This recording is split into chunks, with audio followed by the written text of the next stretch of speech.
Today, I'm going to discuss the treatment of obsessive-compulsive disorder with selective serotonin reuptake inhibitors.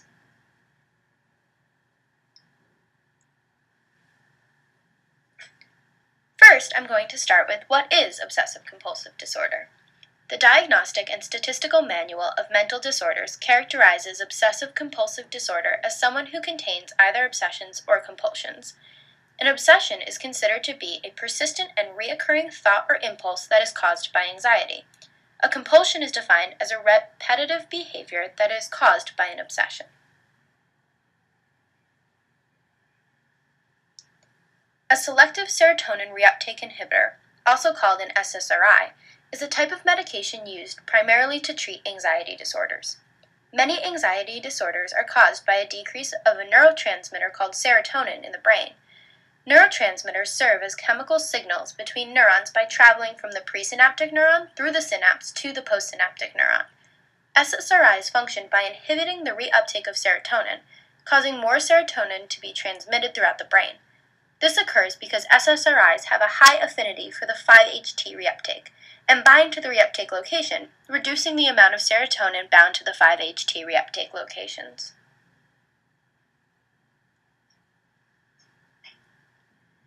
Treatments for obsessive-compulsive disorder started in the 1960s. There are 6 main SSRIs used today to treat OCD. We're going to focus on fluoxetine.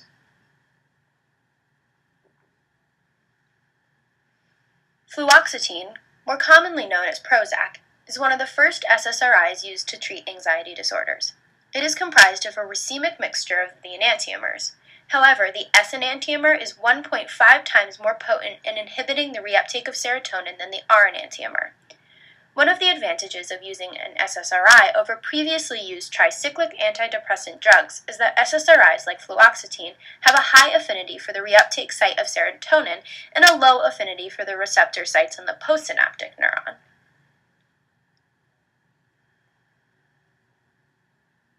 In the body, fluoxetine undergoes a metabolic conversion that produces the active metabolite called norfluoxetine. This metabolic conversion is responsible for catalysis of phase 1 oxidative reactions, the first step of 3 involved in drug metabolism. The metabolic conversion of fluoxetine is involved in potential drug interactions due to the enzymes involved in the conversion of fluoxetine to norfluoxetine.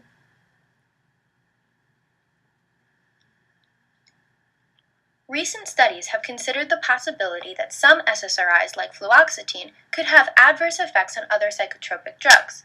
Many pharmaceuticals involved in treating anxiety disorders undergo metabolism in the hepatic human cytochrome P450 system, also known as the CYP.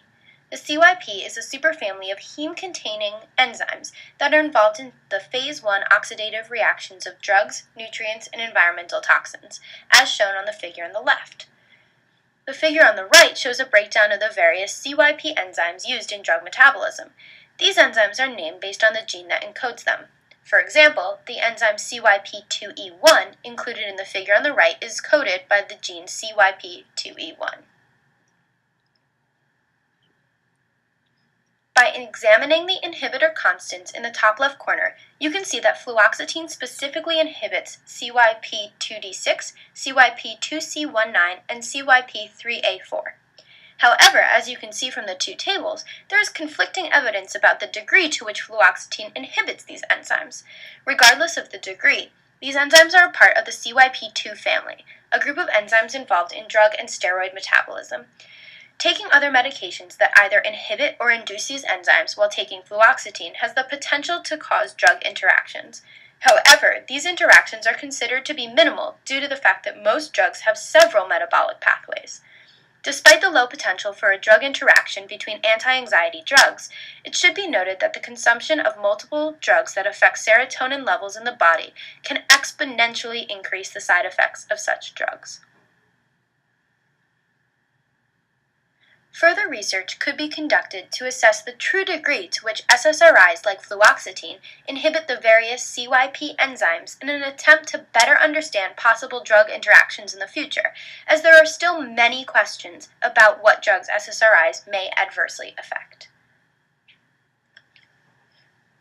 Thank you for listening, and I hope you learned something new about OCD and SSRIs.